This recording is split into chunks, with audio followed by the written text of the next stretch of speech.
Kamati ya usimamizi ya ligi iko chini yako kama mwenyekiti. Unaionaje tathmini yake katika ufanyaji wa kazi za kila kalenda inapotoka? Kamati ya usimamizi ni chombo kingine ambacho kimesaidia katika kuifanya ligi yetu iwe bora. Na shughuli yake kubwa hasa ni kuangalia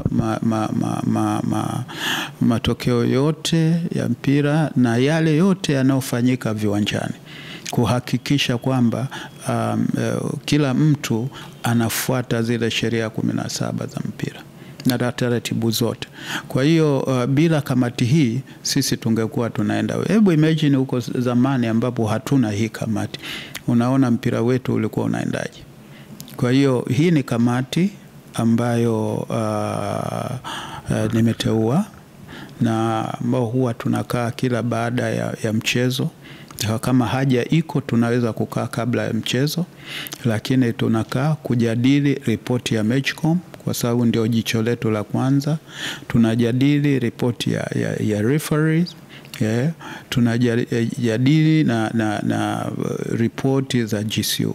Kwa hiyo hao wote ndio wanakuweko wakati huo wa mchezo, wanahusika na kutupa taarifa kwamba behavior ya wachezaji imekuwa hivi, behavior ya watazamaji imekuwa hivi, hali ya uwanja imekuwaje, kila kitu kile kinachohusu mchezo wanatufahamisha.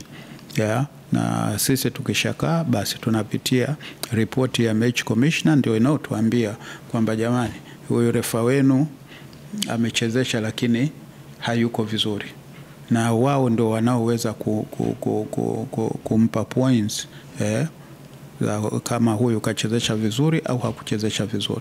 Na points zako zikiwa chini, outright sisi tunakuondoa, tunakurudisha kwenye kamati ya marefari ambao wao ndio ambao watadili na wewe, aidha kuhakikisha kwamba wanakupa training ya kutosha na urudi kwenye ubora wako.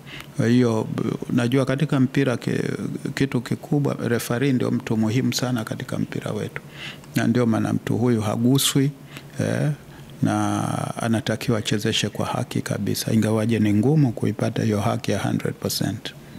Mwenyekiti, wapo wadau nje wanasema bodi ya ligi sio chombo ambacho kinapaswa kuwa kinajitegemea, lakini wao wanaona kama bado haijitegemei.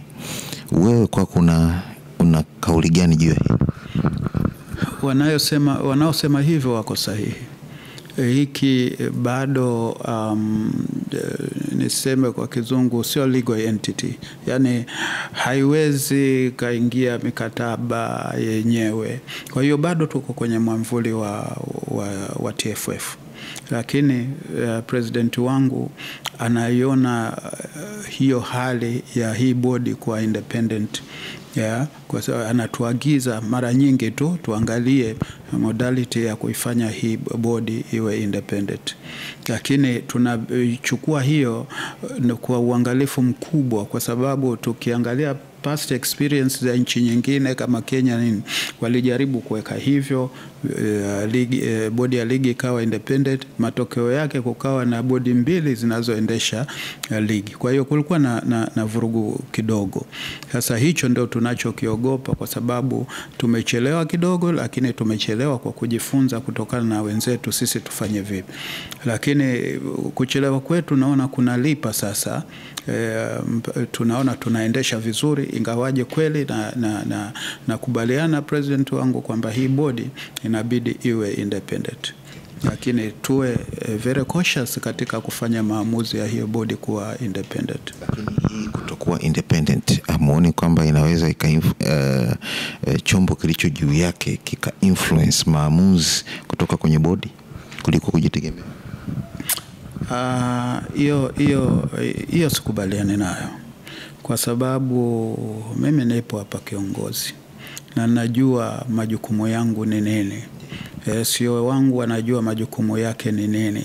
Kwa hiyo si rahisi mtu aje, sijui ni labda ni katibu mkuu, au president aje ani press mimi kufanya kitu ambacho naona hiki hakiendi vizuri, kwa sababu mind you mimi niko kwa ajili ya club ndio zilizo ni vote in mimi kuwa mwenyekiti wa bodi ya ligi.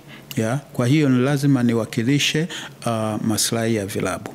Sasa president pia anaamini chombo hiki na anapenda kiwe huru as much as possible.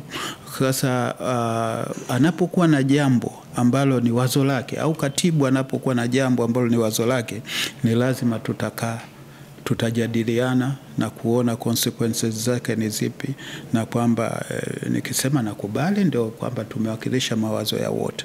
Lakini nikiwa pia silikubali, naweza kuambia naona president mimi ni mshauri wako, kwa hiyo hili naona haliko sahihi. Ndio hali tunayokwenda. Kwa hiyo tuko more on a friendly tone kuliko kule kujiona mimi ndio mwenyekiti wa bodi, sasa mimi nina maamuzi kamili. No, tutaharibu mpira wetu. Siku zote mashirikiano ni muhimu. Lazima msikilizane. Hakuna mtu anayekuja na wazo baya, lakini lile wazo likija ni lazima mlichakate, mlione hili ni baya au ni zuri. Likiwa linaweza kuwa implemented, ndio hapo mnafika kwamba kaja na wazo lake, tumeliboresha na sasa limekaa vizuri. Kwa hiyo hakuna manunguniko kwa mtu yoyote. Kwa hiyo huwezi ukaja ukaniambia umelazimishwa na Karia wewe kufanya hivyo. No, hajui huyo, kwa sababu tumekaa na Karia tukaongea na tukakubaliana. Nimekaa na katibu tumeongea tumekubaliana. Kwa hiyo sisi ni watu wazima na tunauendesha mpira hivyo, katika hali ambayo tunataka kila mtu aelewe kwamba mpira una watu sahihi na tutaenda mbele.